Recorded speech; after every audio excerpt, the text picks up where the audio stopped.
Hello, you're very welcome to The Week That Really Was with John McGurk and Sarah Ryan. It is 13th of July, 2023. It is a wet and damp July evening as we're recording this.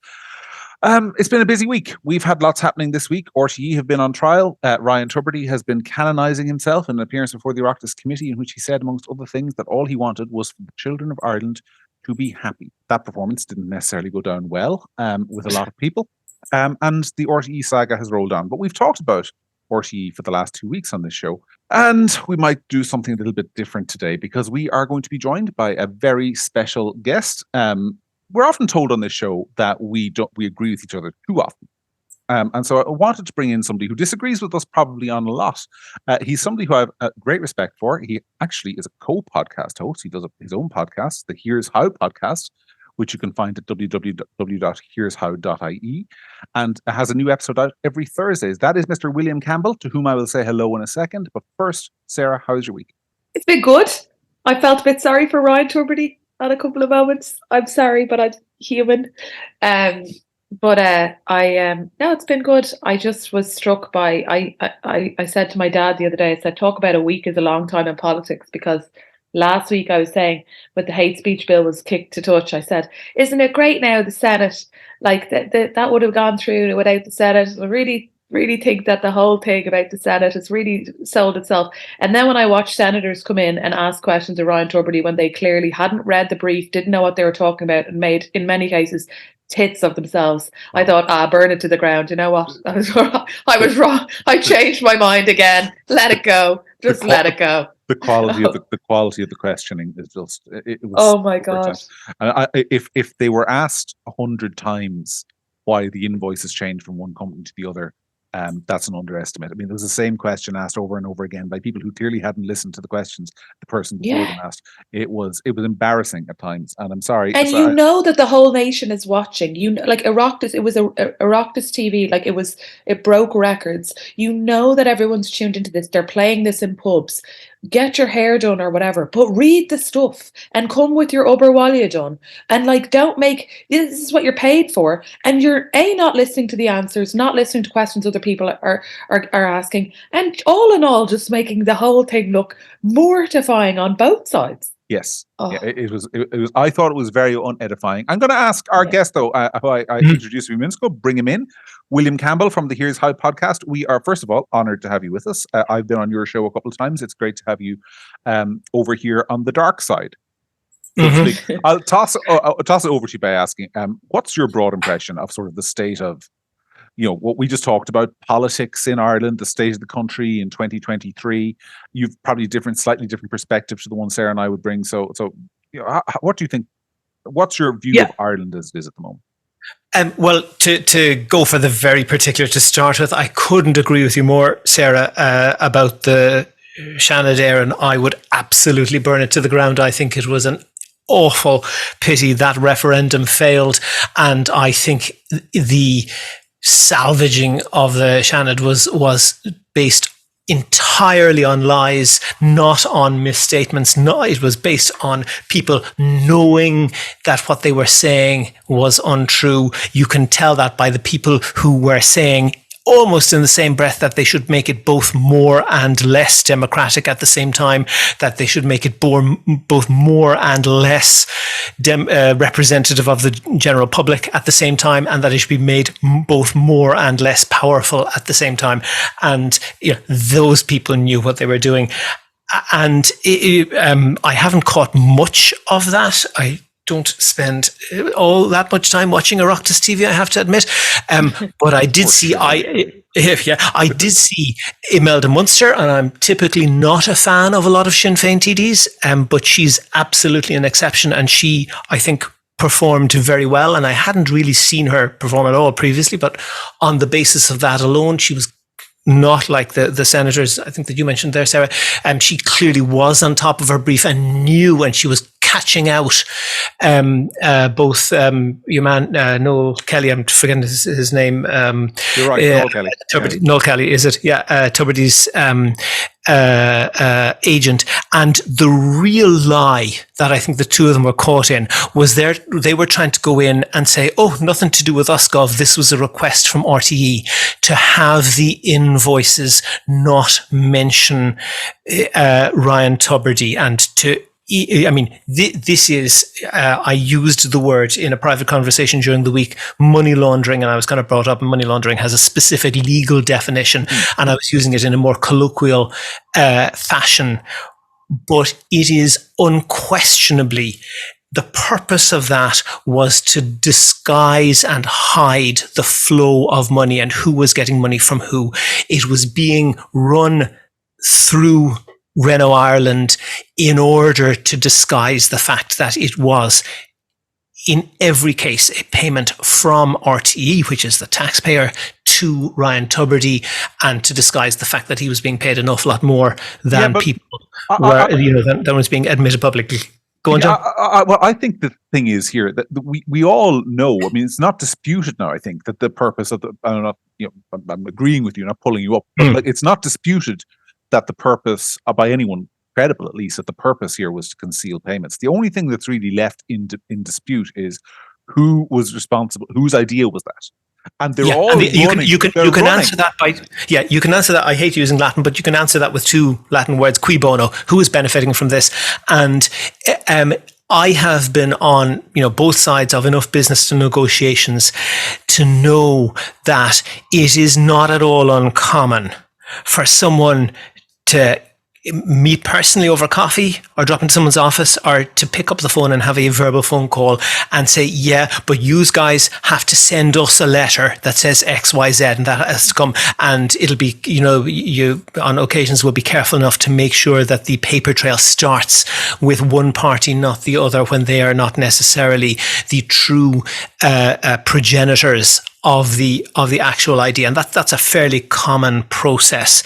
And for them to say, oh, we have no idea, we just did this because RTE asked us to do it, we have no idea why they said don't put Ryan Tubridy's name on the invoice. They knew damn well, and I would be astonished if that particular request did not originate with Ryan Tubridy.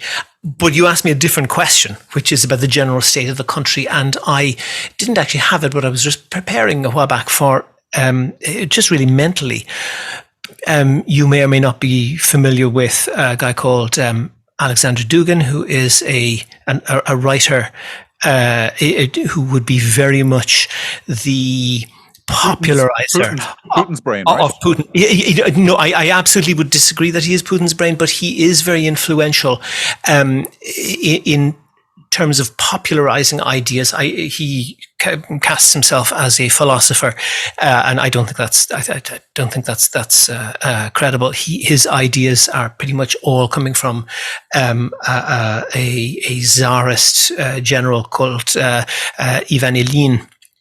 I'm going to interrupt you there to say to our listeners, this guy he's basically a political writer, sees himself as kind of, or he's sort of portrayed in the West, I think it's fair to say sometimes, as kind of a Rasputin figure who's responsible for a lot of being the intellectual architect of a lot of the ideas. Yes, I dispute that he is responsible for the intellectual architecture, but he is responsible for popularizing it. So his books are popularizing it, and they have a very what could perhaps be a very challenging worldview, and they say they absolutely reject democracy. This worldview, which is around Putin, which is poorly understood in the West, and they absolutely reject democracy, and make it very difficult, I think, for some people to defend democracy because they reject the value of all of the benefits that it brings.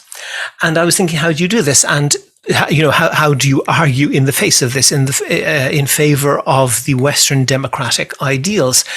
And the answer that I came up with was lists. And if you go onto Wikipedia, you can get them. There's quite a few of them out there, and they're usually done with quite a lot of rigor. And the methodology is public, and the workings out are public. So it's not just somebody saying something off the top of their head.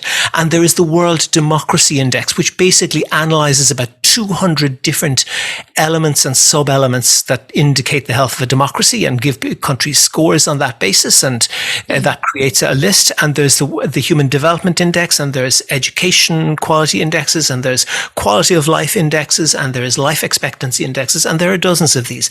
And the thing is, all of the lists are basically the same list. If you're more or less at the top of the democracy index, you will be more or less at the top of the life expectancy index, at the top of the wealth index, at the top of the education index. They all work together. So whoever is arguing against democracy needs to come up with some sort of explanation as to why they're doing that and what benefit they might be bringing to humanity, and explain why democracy would be, you can argue causation, but would certainly be powerfully associated with a sea change in terms of quality of life, and all of those lists that measure the difference between us and, people in the Middle Ages spending their short, miserable lives trying to scratch some food out of the dirt. That's that's the difference. My final point on that is that for all of the moaning, less than 0.5% of the world's population lives in a country that has a better democracy than Ireland. Ireland's about number 6 or 7 on the list. To put it in context, the US and the UK are down in the 20s and so forth. Mr. Dugan lives in about 140, which is basically within striking distance of the bottom of the list. On that basis, the people who say, "Oh, Ireland's shite. Ireland's no good. This kept." Yeah, absolutely do everything you can. There are problems, and do everything you can to fix those problems. But keep in mind, we're not doing that bad. And for every thing wrong with the country, you can point to many, many other countries that are enormously worse off and would be only delighted to have our problems.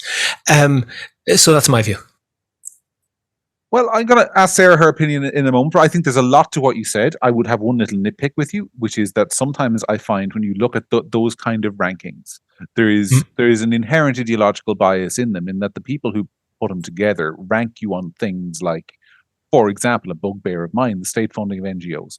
We've got hugely active civil society, third sector, involving lots of well-funded lobby groups on civil liberties and women's rights and traveller rights and minority rights and all the rest of it. Therefore, it's a democratically active society. Therefore, you go up the rankings. And I think there's ideological bias in that, because in my view, a lot of those organizations actually serve to subvert true democracy by influencing things at the top. That's my one instinctive quibble. You can tell me it's rubbish in a second. But Sarah, first of all, does William have a point? Are we too negative in general about the state of the country? Is that an Irish problem? I think we can forget we're born a little bit, that's for sure. And we definitely have a quality of life that's up there, and a standard, and certain things that are working extremely well, and we do lose sight of that. But I think as well, we also have, part of the lifeblood of a good, strong democracy is the, for want of a better word, the moaning and the thinking that things could be better, and the arguing and debating about how things should and shouldn't work, and what is and isn't working. And that's just the nature of it. Do you know what I mean? Even though things are great, we're still, it's all relative. Things are Ireland is a good place to live. The quality of the education is high. The life expectancy is high. Maternal death and maternity care in Ireland is high. Lots of things are really, really good. But at the same time, there are pockets of society, whether it's in housing, or whether it's in health, or whether it's in just the cultural change that's happening at the moment about the way the things you are and aren't allowed to say, and the things that people are concerned about, isn't working very well. And maybe it's that Maslow's hierarchy of needs, that you moan more about some of these things are trivial, but that's because your basic needs are addressed. That doesn't apply to everyone, of course, but a lot of the people who are like us, who are talking about, like like things like the hate speech bill. Like, you don't give a shite about the hate speech bill if you're homeless. Let's be honest. Like, it doesn't even feature in your life. We're talking about it because we're not. Like, so all of these things are relative. I think it is an important point to make, and my dad says it to me all the time whenever I write about anything, that we are doing well as a country overall, but there are problems. And we're Irish, and we're good at arguing about things. We're good at debating things, and I think that's part of our culture is to talk things out. But it's an important thing to remember that it's not all bad. That's for sure. Yeah. Let me come back to what John said about you have a particular bugbear about NGOs and so forth, and that may or may not be measured in a couple of indexes. But the breadth of Ireland showing up like in the top 10 and not having very many significantly populated countries above us. It's, countries, the only really large country that is even close to Ireland is Canada. Mostly it's New Zealand, Taiwan, and the Nordic countries. But I think the funding of NGOs doesn't show up a lot. I mean, the things that get a lot of weight are: can you vote? Can you vote freely? Can you set up a political party if you want to? Will you be allowed to get, on the ballot? Will you be allowed on the public media? Do you get a fair crack of the whip in terms of publicity? Will you have your offices raided by the police? Will your vote be counted fairly? Those type of things are what count for democracy. And clearly, things like life expectancy are far less manipulable measures. That's correct. That's not something that you can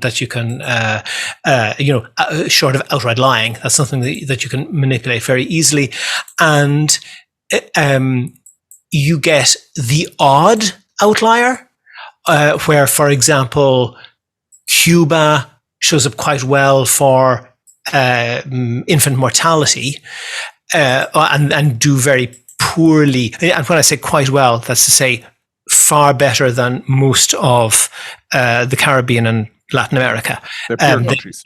Yes, peer countries. Yes, which is a reasonable way to judge it. And you will have people who say, this proves what a great country Cuba is.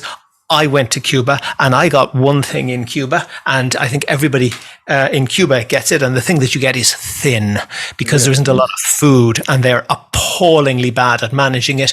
Cuba is very much like Ireland doubled. It's basically twice the area of Ireland and twice the population of Ireland. So that's it leaves an awful lot of space to grow anything you want in a climate that is even more amenable to agriculture than Ireland, warm and wet. Like, you can grow anything, and to have people going hungry there is outrageous. They manage some things well, and Cuba at the time of the revolution was probably on the same level as Guatemala. Now, to be the average poor person in Cuba is probably a lot better than being the average poor person in Guatemala. But that's not anything for Ireland to aspire to. And the point that I would make is that it is, two things can be true at the same time. Complaining about the things that are wrong, of which there are many, as I think you said, Sarah, that's actually part of making them better. And it's part of our culture as well. But we shouldn't lose sight of the fact. And you get this often in this type of far-right discourse of anti-vaxxers and that type of fan clubs of various crackpots that I won't mention, whose entire worldview seems to revolve around an assertion that we are, one Garda raid short of setting up a Gestapo and carting people off to concentration camps, when that just isn't true. But for saying all of that, that's not an excuse not to improve things. And there is still plenty to improve, no question about that. I have to disagree / challenge you there. Well, not necessarily disagree, but challenge you in one respect, which is that I think you're correct. And I think Sarah's correct as well, that broadly speaking, Ireland is a good country. And I think your point about the democracy indices is well made.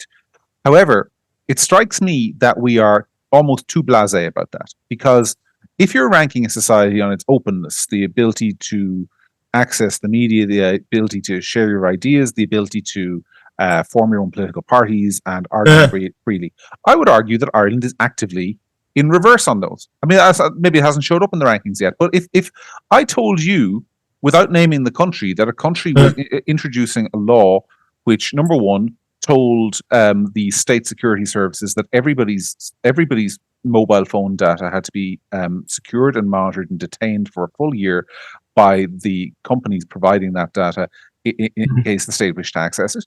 If I told you that the Parliament was debating a bill which allowed the police to enter your home, seize all your devices on the suspicion and nothing more than the suspicion that you might have on those devices something which the government considers to be hateful, even though it has not defined the word hate.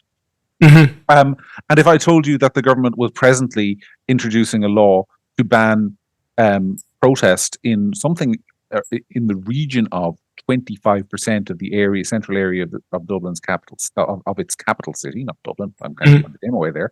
And I asked you, is that country more likely to be the Republic of Ireland or Cuba? Being honest, which country would you say is more likely to introduce those laws? Because I wouldn't have thought it would be the country at the top of the democracy indices. Sure, and we should fight those vigorously. I would point out that you're saying is in the process of and so forth, and that those are things that have not happened and may not. But I'm not suggesting that is in any way a positive thing. We have a constitution which is supposed to be defended by the Supreme Court, and they do a variable job on that. It could be better, it could be worse, but we, not a long time ago, we had in this country many people sentenced to long prison sentences for the crime of failing to account for their movements. And the Constitution at the time, in theory, wasn't much different to what it is now, not in the respect that covers that in any case. So, yeah, absolutely, there's threats to it.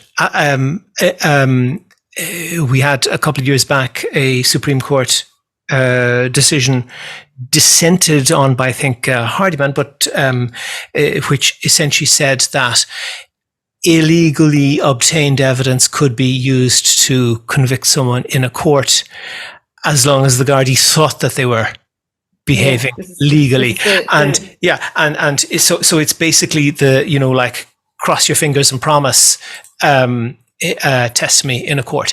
And I think that our democracy should be set up to withstand the most severe tests and the most severe attack.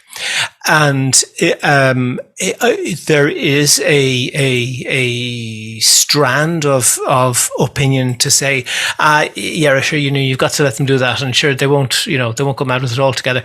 And to me, that's not good enough. And just to bring in maybe again a slightly longer and broader view, Ireland came to be an independent democracy at more or less the same time as three other peripheral European countries that were highly agricultural and suffered from, a large amount of emigration, predominantly rural emigration. They were Greece, Spain, and Portugal. Mm-hmm. And of the four, democracy survived only in Ireland. And, all four are now, again, democracies and seem to be relatively stable. But the devastation that the loss of democracy that brought to those three countries cannot be overstated. And, literally tens of thousands of people rounded up and shot in Spain. Many people imprisoned for decades and under torturous conditions for example, speaking their own language, and the generations lost that caused, and that could have been us. That could very, very easily have been us. Cumann na Gael could have said De Valera won the election. Well, yeah, but we still control the army and the Gardaí, and maybe a couple of dozen Fianna Fáil TDs will be arrested on the way to the Dáil, and we'll pass an Emergency Powers Act, and we could have so easily gone down the road to dictatorship, and we didn't. And I think it's pure luck. It's nothing else. And we should not rely on luck. I agree with you. I think this hate speech bill is full of nonsense. It might be well-intentioned nonsense, but the road to hell is paved with good intentions. Was it luck, Sarah, do you think? Or do you think there's something in Ireland that like, are we instinctively as a people sort of, because somebody made this point to me a couple of years ago, and I thought it was a good one when they were talking about the reason, which is a source of frustration to a lot of people, and a sort of relief, no doubt, to many others, that there hasn't been the emergence in Ireland of a sort of right-wing populist party in the mold of what you see in Spain, France, Germany, Sweden, lots of other places. That Irish people are instinctively skeptical of extremism, which is why people pour profit never get any more than 2 seats on the other side either. Is there something to that, or is it just pure luck? Well, I think there's probably, it's a combination of two things. I think some of it's luck because, as you just said, like somebody could have decided on a whim to shoot someone at the wrong moment. You know what I mean? Like that. Like history is like, so kind of like dependent on who decided to do what at what time or whatever. But I also think that there's a kind of a post-colonial kind of cultural element of where people, don't trust or are fearful of certain types of ideological positions, and we definitely have that. But in saying that, I'm not sure that, and that's not because, and this isn't because, I don't consider myself to be far right by any stretch, but I'm not sure that having no right-leaning or no right-wing parties has actually served us well in the last 5 years, for certain, maybe 10, because ultimately you need both sides of the argument to pull it somewhere into the middle. And we haven't had that. And I think that the political classes, like the hate speech bill, is a demonstration of the fact that they've gotten pretty ballsy and no one ever disagrees with them, because ultimately, apart from tinkering around the edges on certain issues, they're all on the same page, whether that's true or not. And if there was an emergence of a kind of a right-wing ideology, and maybe they'd only get 5 or 6 seats or whatever, I think it'd be good for Ireland. I think it'd be good for the debate. I think it'd be good for the discourse. I think it would pull things into the light that they're trying to hide. And I think it would, ultimately, make everybody up their game politically. And that wouldn't do us any harm right now. I want to move the conversation on a little bit to another topic and specifically discuss it, because I was struck. William, you mentioned a few moments ago what I think it's fair to describe as your antipathy towards what you describe as the far right, anti-vaxxers and all those people. And for the record, a lot of those people are antipathetic towards me because of my consistent writing that I can't find any evidence the vaccines killed a single soul. But let's put it in sort of a different context, which is the context of the immigration debate in Ireland. Because to the extent that there is an emerging sort of, and I'm putting in far right in inverted commas because I think the term is misused on many occasions, but the extent that there is an inverted commas growing far right, a lot of that I think is class based rather than ideologically based. I'm looking at a country where if you look at where the protests are happening, it happened in East Wall. There was one in Finglas. There's one I think in Ballyfermot. There is one going on at the moment, I think, in rural Clare. A lot of what's happening in the country seems to me to be, in terms of where large groups of migrants, through no fault of the migrants' own, I want to emphasize this, the last villains in this piece are the people being shunted into renovated hotels that have been closed for 20 years and then given a quick slap of paint and left to rot, which is what's happening. They're the last people to blame. But a political system that is moving large numbers of people, in many cases young males with no jobs, nothing to do, into underpopulated rural towns and into deprived urban communities, seems to me to be doing its level best to politically empower the kind of people that you would rather not see empowered. If they're doing their level best to empower, that best doesn't seem very good, because, as you say, Ireland is uniquely not the populist right or far right or whatever you want to call it is uniquely weak in Ireland. So okay, but I'll stipulate you that point that there's no electoral force at present. But I definitely see out there a rise in attitudes towards immigration that I think you would describe in some cases, and I think you could be right to describe in some cases as occasionally ugly. Some of the conversations around invasions and so on. I think there's an increase in that. I was talking to somebody the other day who, the last person I expected to say something like this to me, who said something along the lines of, "I'm in my local town and I don't recognize it anymore because of all the people dressed in a particular way." That's carved in the pyramids. And those kind of attitudes, I would argue, whether they're manifesting electorally or not, they're on the rise. And when those kind of attitudes are on the rise, that position that we don't have an inverted commas far right party might not be the case in 6 or 7 years. That's the point I'm making. Well, A, we'll see. B, in terms of conspiracy, anti-vax, that far right, that whole movement. One thing that's important to remember on that is that you cannot reason somebody out of a position that they have not been reasoned into. And if it is an emotional reaction and not a reasoned reaction, no amount of reason. The odd, kind of reasonable concession to such a political position, like asking Paul Murphy not to nationalize everything. He hasn't reasoned himself into the position. Sorry, I'm joking. I don't think that's very stands up. But where I would distinguish and where I draw the line from somebody, perhaps yourself or perhaps not, who has just a political position that I would disagree with, and someone who you might label a conspiracy theorist or whatever, is in the case of the conspiracy theorist, there exists no possible scenario which does not prove them right. So to take it's only one example out of many, but to take, for example, the anti-vax position,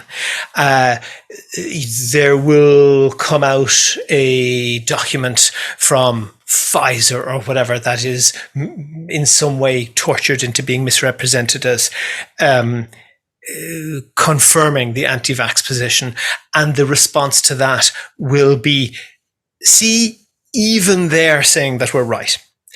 But if the document is shown to say the exact reverse, they'll say, see, it just shows how high the conspiracy goes. Right. And that feature is visible across a whole swathe of, I hesitate to say political, but cultural political positions. And there is no way, as I say, so first of all, that's clearly not based in reason.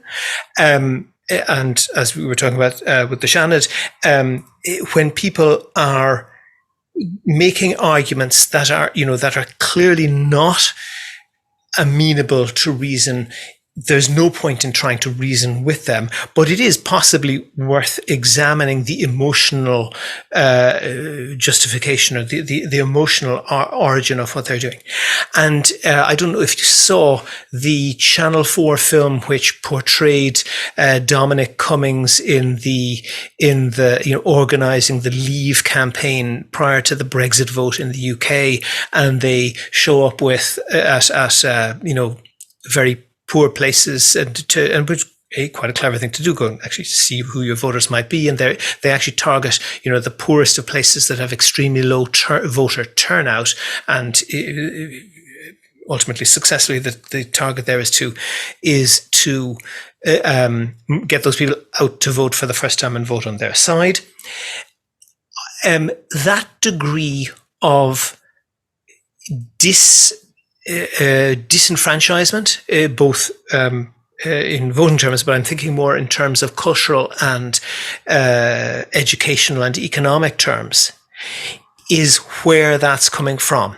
I'm not saying that the people who are leading those movements are doing that, are disenfranchised in that way, but their strength, their numbers rather than their leadership comes from that. And if you look at the returns from the Brexit referendum, that's very, very clear. One thing that we have in Ireland is we have an absolutely startling level of income redistribution, and I think that's probably cushioning us from that. And talking about various relatively popular Irish podcasts, I know that David McWilliams has come up with, and it's good at digging out the statistics, but if you take London out of the UK, so if you consider that there's a split in the country and it becomes London being independent and everywhere else in the UK being not London, being a separate country, then that separate country would be poorer than Slovakia. And that is an absolutely shocking thing. And I don't know.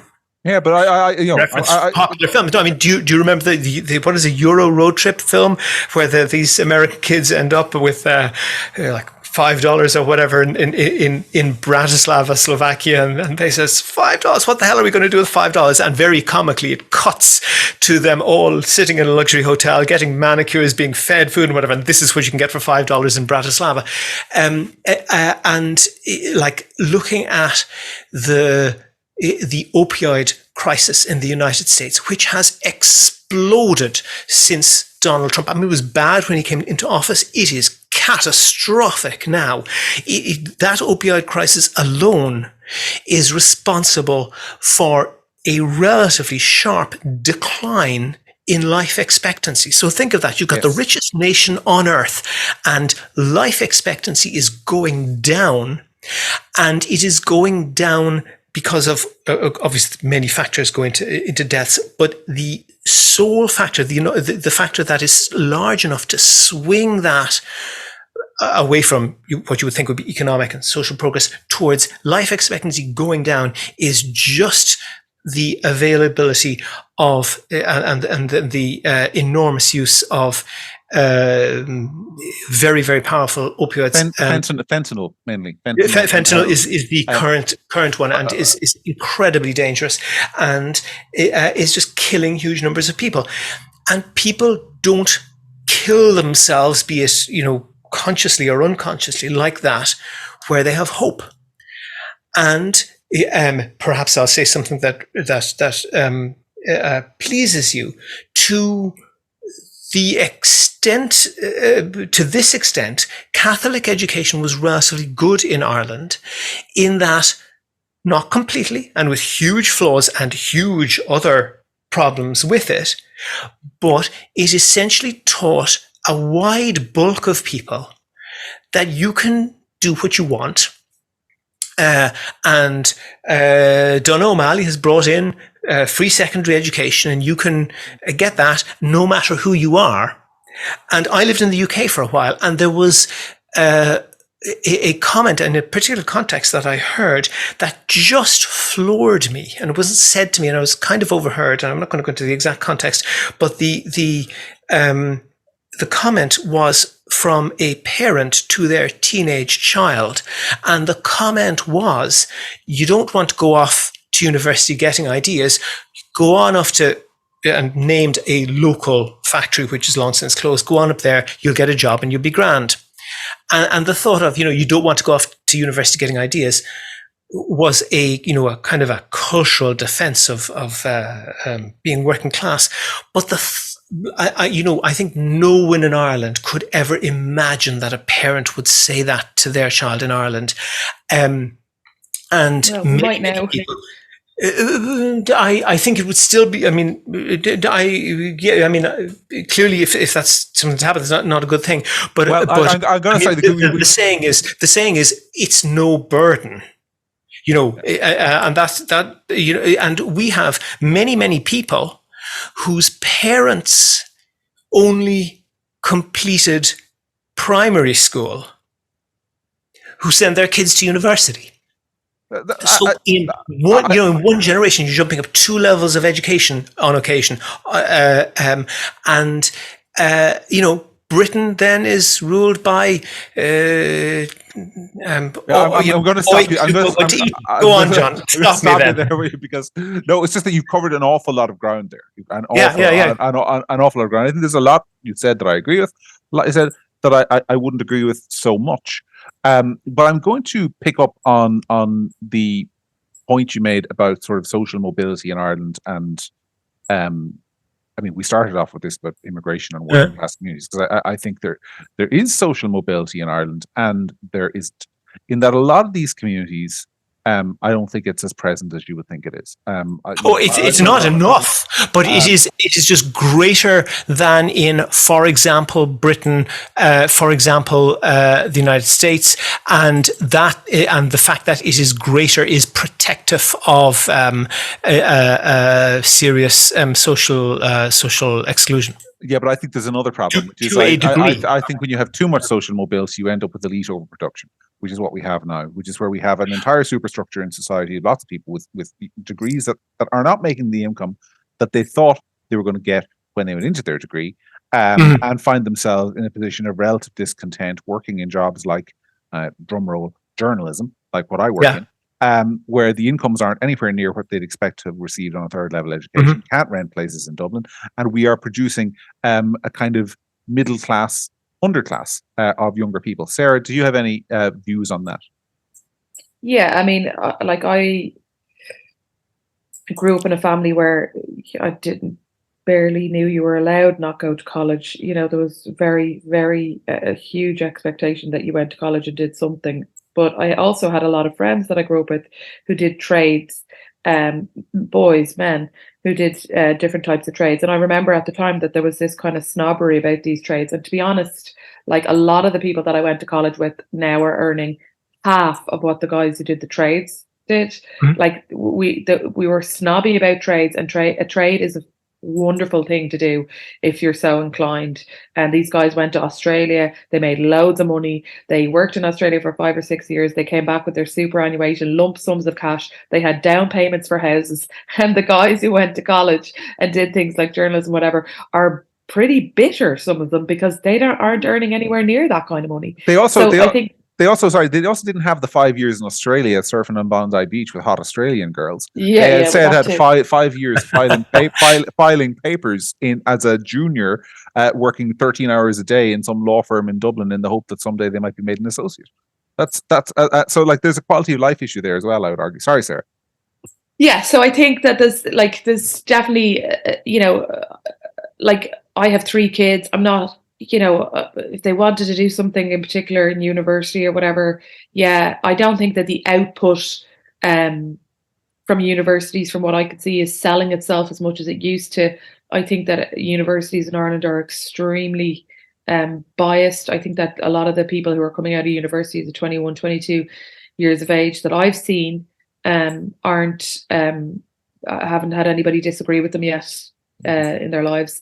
I'm not overwhelmed. I attended the King's Inns last year to become a barrister, and there was a mixture of ages, but there was a lot of people who had really shockingly limited views of the world and an inability to accept any different viewpoint. And I think that the universities are cultivating that. So hopefully things change, but I'm not sure on going and doing arts in UCD has the same value today as it used to.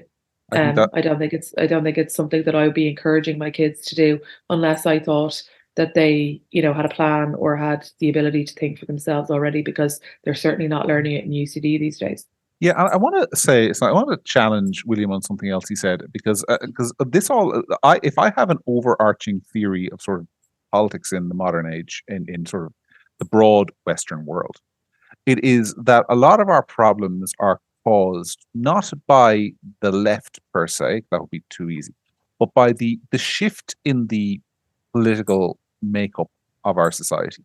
In that, I would argue that the very things that William you're talking about there, sort of social mobility, increased access to education, the emergence of a large cohort of graduates, has led to the political left, which used to be a movement of sort of the trade unions, the working classes, motivated towards the overarching goal of economic equality and economic redistribution. That was the purpose of it, from Karl Marx first took up pen to the end of the last the last pre-New Labour government in Britain in 1979, or the last Democratic administration for Bill Clinton.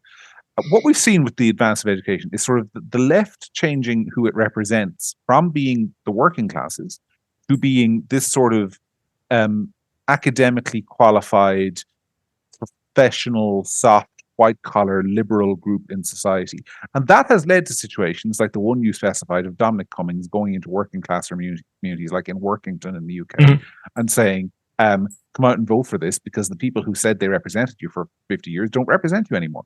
And whether you agree with how they voted or whether you think they were wrong to vote in a particular way, the basic message that the parties of the left no longer represent you is, I think, indisputably accurate, because these people, I mean, they basically what's happened is that there has been a section of society that's been given a welfare check and told, well, you can't complain. Look, we're looking after you, and everything else, get with the program.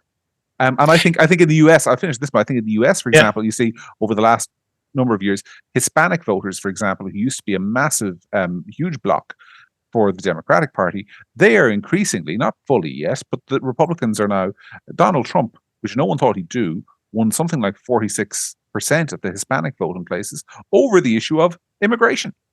Because they found that suddenly their cultural values were out of step with the Democratic Party. They were concerned about things like people coming in, taking their jobs. I think that the left, and I'm not saying you're their representative or you need to answer for them, I think they have a lot to answer for the very problems that you're talking about. So who represents the working class better? I don't know, but I think what you're seeing happen across Europe, for example, is that many of them in France, for example, voted for Marine Le Pen at the last election. In huge ways. Georgia Meloni. They might as well, and they might as well have a go. Like with Trump, I remember when Trump was running for election, I distinctly remember seeing this fact somewhere that was that 40% of the American workforce hadn't had a pay rise in 20 years. And so why wouldn't you give the crazy orange guy a go when you've been screwed over by successive Democratic presidents? Why wouldn't you give it a go? And Sarah, is that the emotional reaction or the rational reaction? I think it's, I don't think it's obviously very emotional, but I don't think it's entirely irrational to give a completely different option a go because the other option hasn't worked for you. But as it turned out, that other option, for example, spent vast sums on tax breaks that benefited the top 1% of earners. Like eye-watering amounts, debts that will last for hundreds of years in the United States spent on that, and did everything they could, for example, to roll back Obamacare, the attempt at a part socialization of medicine, which is truly horrendous, that you have a large number of people dying every year because they cannot afford the insulin that they need to keep them alive. The Biden administration, which I am no particular fan of, but I think they are an entirely step change different from Trump, brought in a limit on the price of insulin. I am generally not in favor of legal price limits. I don't think they work very well. But this is like something that costs a trivial amount of money, like literally pocket change, being charged hundreds and hundreds of dollars per month for, and the Biden administration, I think, limited the price to $35. That move was fought tooth and nail by Trump and his allies. Yeah, can I just say you're right? And I would 100% agree that the quality of both the thinking, though, like the thought process, and the quality of the execution on the left has been frequently appalling, but that is not in the same plane. It's not on the same plane as the degree of essentially attack on, and not just working class as we would describe it, as the enormously broad swathe, middle 80% of the population, where you just have huge costs being imposed on people. 40% of the American working population would not be able to cope with an unexpected $400 expense. And you have literally piles of money that would make Croesus embarrassed being piled up in places like the Cayman Islands, and billionaires who buy Twitter essentially for their own amusement.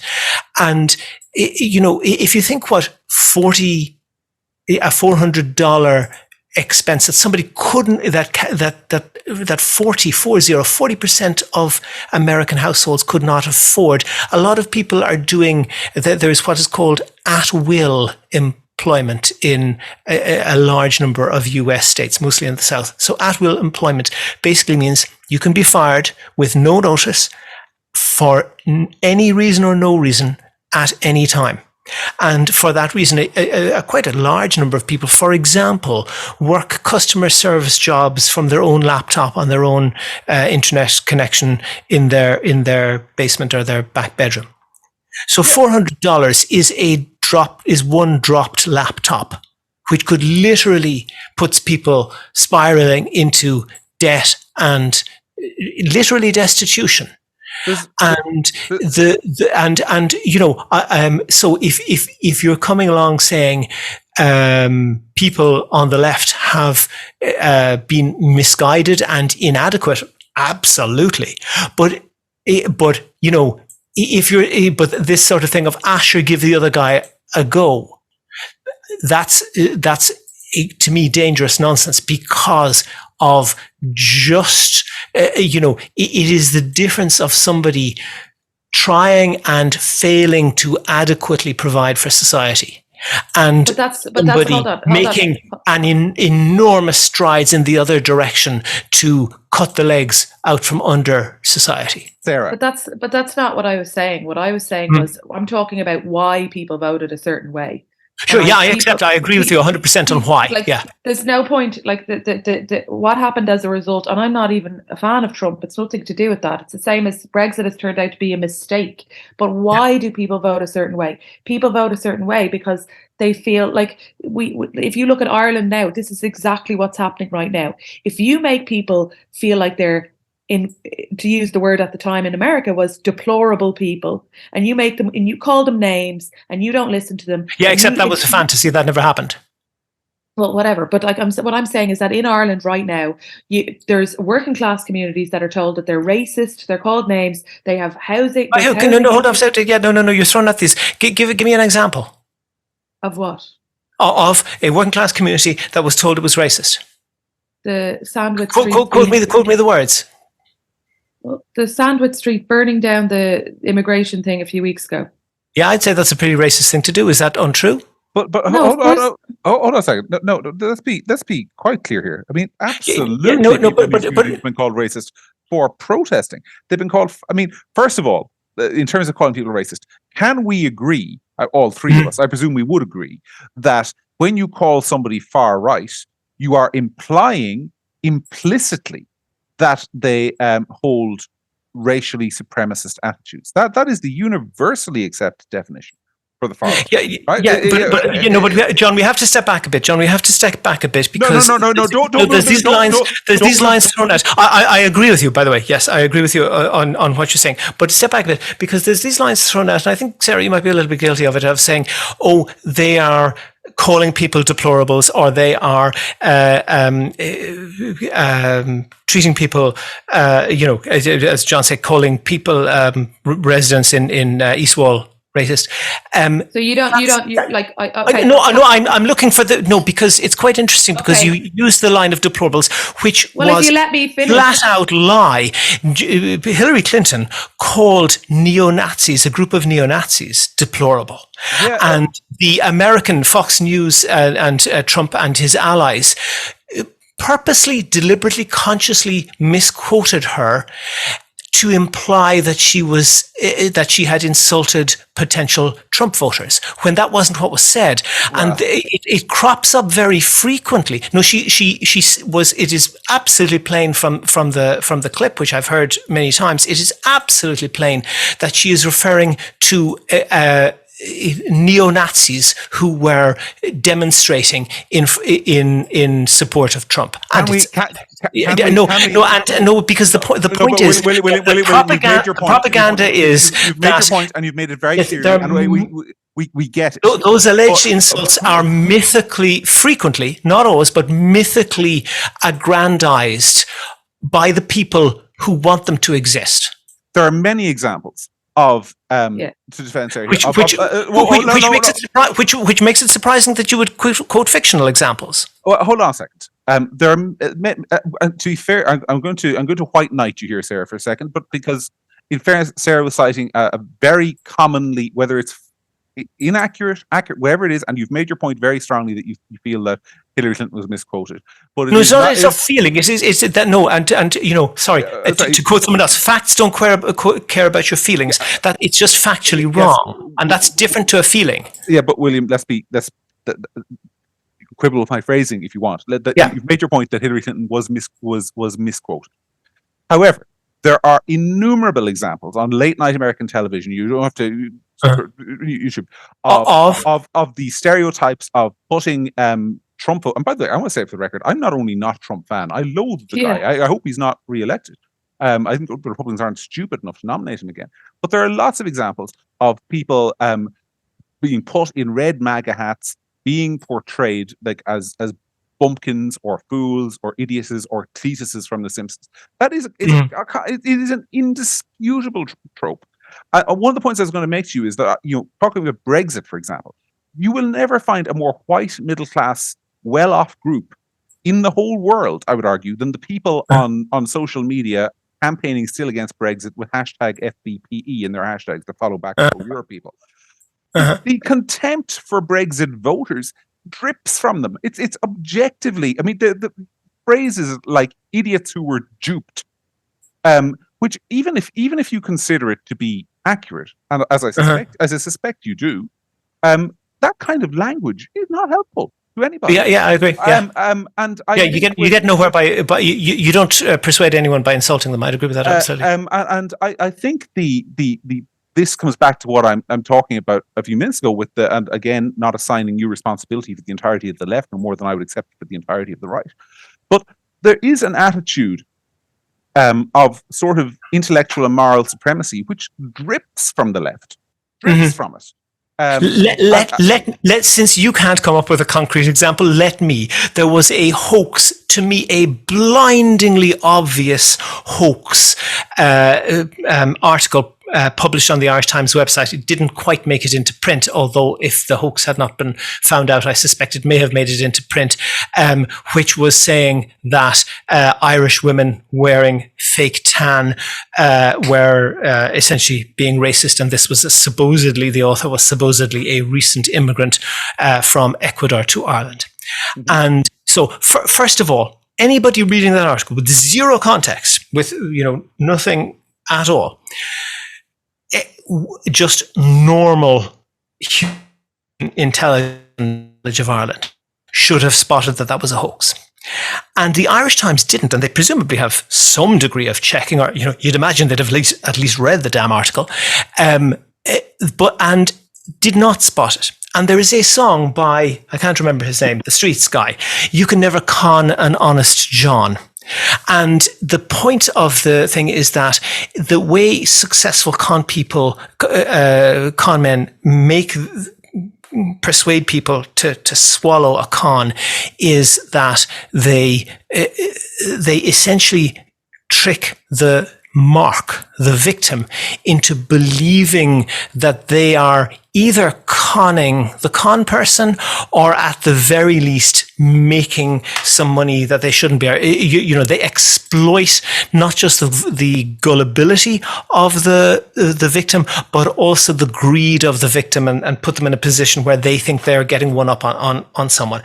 And they exploit the worst in their victim in order to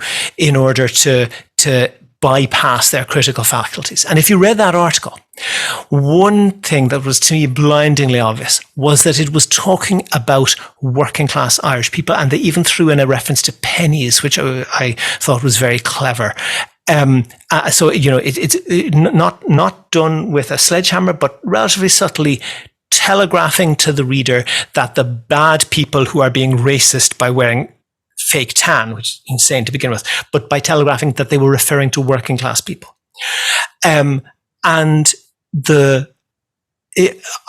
you were just to reverse that and to say, send in an article, an opinion piece to the Irish Times, ostensibly written by a working class Irish person, to say that immigrants from South America were morally corrupt, that would never have been printed because it wouldn't have got through the Irish Times filters. And the reason that the article that did got through the Irish Times was because the type of person who works in the Irish Times wants to believe it's true. It fits their worldview. And that is why they were conned into believing that, because at least some level, they wanted to be conned. And that's where I think I agree with you, and there's some level of agreement, at least, that there is that essentially Irish Times writers and Irish Times readers, who I suspect are a largely similar demographic, that it's not people jetting off 3 times a year on sun holidays, burning up the atmosphere, who are morally suspect. It's the working class woman who puts on fake tan, which they look down their nose at, to go out on a Friday evening and have a couple of pints. That's the person who's morally suspect. And it has always been true that that type of middle class, self-regarding and concerned with how they appear, and particularly concerned with the level of education that they appear to have, has always looked down and, to be honest, had a level of contempt for working class people. That's nothing new. That has always been true, and it is true now, and it is true now in a slightly different, but not all that much, context. And to that degree, I agree, to the degree that you can say that demographic is the left, which I'm not really sure about, but to the degree that it is, I'd agree. They are contemptuous, and they may have hijacked the political, economic left. So we have people before profit, and I don't want to. It's not really fair to slam on them. They didn't choose where to go, where to get their education, and they weren't, of age at the time. But it's notable that the 2 most prominent people in People Before Profit, Richard Boyd Barrett and Paul Murphy, are privately educated from very well-connected families, and I don't doubt their sincerity at all. I don't doubt their good intentions at all, but I think that there is a problem there. And the other problem that I think you might be interested in, and when I say interested in, it might confirm your worldview to a degree. I think there are opinions that are culturally popular, culturally fashionable, and if you're if you say something which confirms those opinions, it will be exposed to much less inspection and much less criticism, and it will be accepted much more readily without being examined terribly carefully.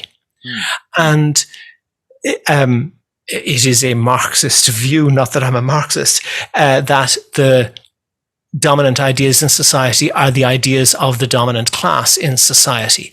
And, it's fair to say that there is a degree of fashionableness and fashion and cultural approval to the point of kind of being proud of some opinions.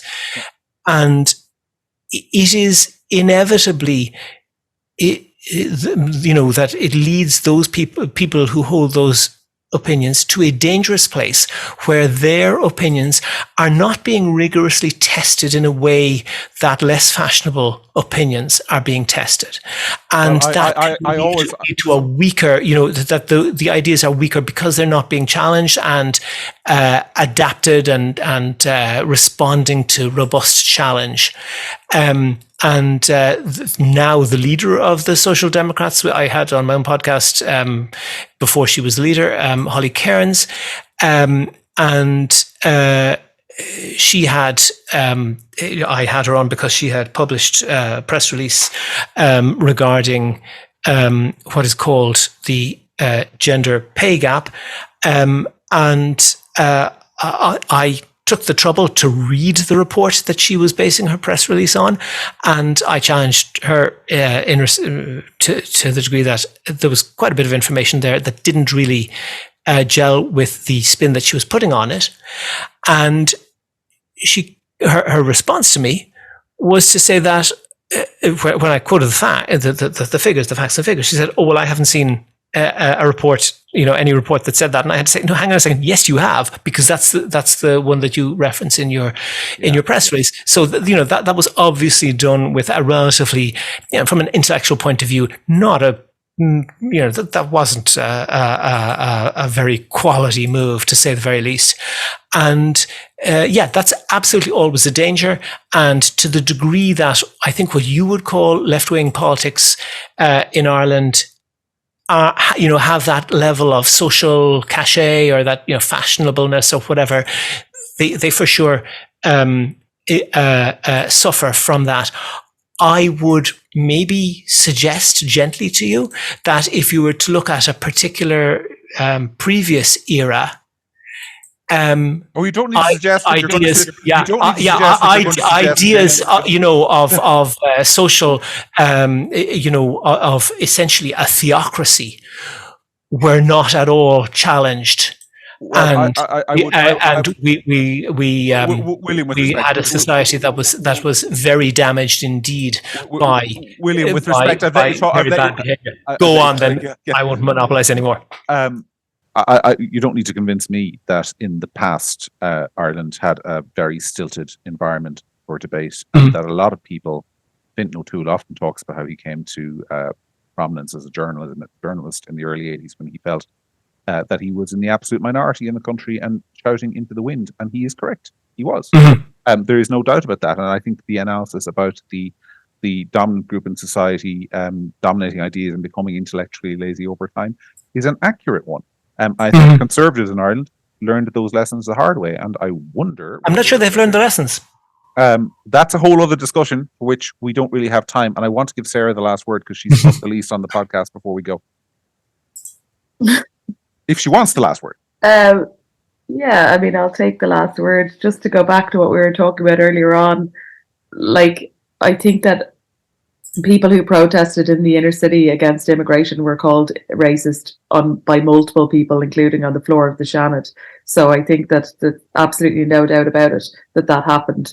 The Hillary Clinton quote, fine, whatever, that might be incorrect, but Irish people who protested against immigration in their area were called racist by multiple people in the media and on the Seanad floor. It's also true, and I think it's important to state this. It is also true that not only were they called racist and far right, but there was a persistent denial that they were real people. There was a persistent argument that they were not, in fact, locals at all, but but sort of activists for the National Party and the Irish Freedom Party and whatever you're having yourself party, who were coming into these areas to stir up trouble. And I can tell you, hand on heart, because I talked to some of these people, I interviewed some of these people, bullshit, absolute bullshit. And it goes back to what William was saying. I can't let William back in because we're out of time, so I don't want to misquote him. But I'll just say what I think in that respect. I think there's an echo in what William's saying about a kind of what I perceive to be, he might disagree, but in places, an intellectual arrogance and an almost unwillingness to believe that people could think these things, which I think has infected the body politic, and which I think in the long term, and I take everything William said, and I think it's been great to have somebody on who's challenged us so robustly on this stuff, by the way. But I think there's a lot of truth in what he said, and I think there's a lot of things that people who don't share those views can improve on themselves in terms of their communication skills and the way they talk about issues. I don't dispute that at all whatsoever. Anyway, it's been a long hour, more than an hour, but it's been an engaging discussion. And I want to thank William for coming on, because he's disagreed with us. I'm sure he's driven some of you who are regular listeners crazy, but you know what? That's good, because in a democracy, and we talked about democracy and Ireland being a democracy at the start, there is nothing more important than listening to intelligent people who disagree with you fundamentally. There's nothing more important, in my humble view, that you can do. Because if your views can't survive being challenged, if you can't listen to somebody tell you fundamentally why they believe that you're wrong, and listen to them respectfully and come away having respect for their views and why they hold them, while still maybe disagreeing or maybe having your mind changed, then you need to learn that skill. It's so important. And one of the things I think that happens in society very often, sorry, this is turning into a monologue, but I didn't mean it to do, is that we exist in echo chambers on the right, on the left, everywhere. And I think that needs to stop. So William, from the bottom of my heart, thanks for coming on. I always enjoy my appearances on your podcast. I hope you enjoy this. Absolutely. Williams, for those who want to listen to more, it's the Here's How podcast, as I mentioned at the start. Search for Here's How Ireland on Google. It's also available anywhere you get your podcasts, and episodes are out on Thursday. This, as you know, we also have a new episode every Friday. But until next Friday, that, my friends, was the week that really was. Thanks and goodbye.